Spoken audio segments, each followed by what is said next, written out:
امیر المومنین علی علیہ السلام کی شہادت کے بعد آپ کے بیٹوں امام حسن، امام حسین علیہ السلام اور محمد حنفیہ اور سرکار عبداللہ بن جعفر علیہ السلام نے رات کے وقت آپ کو موجودہ نجف کے مقام پر دفن کیا اور وصیت کے مطابق آپ کو مخفی طور پر دفن کیا گیا، اور تقریباً 1 صدی تک آپ کی قبر مخفی رہی، کیونکہ بنی امیہ اور خوارج اگر آپ کی قبر کو ڈھونڈ لیتے تو قبر کشائی کر کے آپ کی بے حرمتی کرتے۔ جیسا کہ سید بن طوس تحریر کرتے ہیں، یہ مخفی کاری آپ کے دشمنوں بنی امیہ اور خوارج کی وجہ سے کی گئی تھی، کیونکہ ممکن تھا کہ وہ لوگ آپ کی قبر مبارک کو کھول دیتے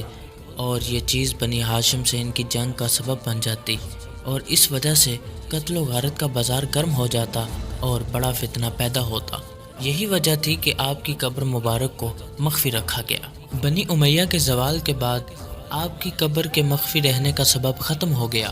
اور آپ کی قبر کو آشکار کر دیا گیا۔ امام جعفر صادق علیہ السلام نے 135 ہجری میں منصور عباسی کی حکومت کے زمانہ میں نجف میں آپ کے محل دفن کو آشکار کیا۔ صفوان سے روایت نقل ہوئی ہے کہ انہوں نے امام صادق علیہ السلام سے اجازت طلب کی کہ وہ کوفہ کے شیعوں کو مولا علی علیہ السلام کی قبر کے بارے میں آگاہ کر دیں، تو امام نے انہیں اجازت دے دی اور انہیں قبر کی مرمت کے لیے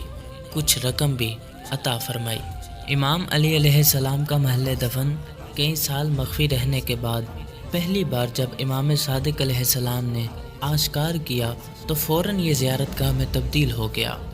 اور بعد میں مختلف افراد نے اس کی تعمیر و توسیع میں حصہ لیا۔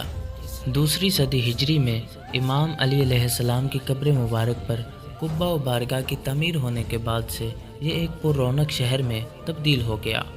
اور بہت سے شیعوں نے اس شہر کی طرف مہاجرت کر لی،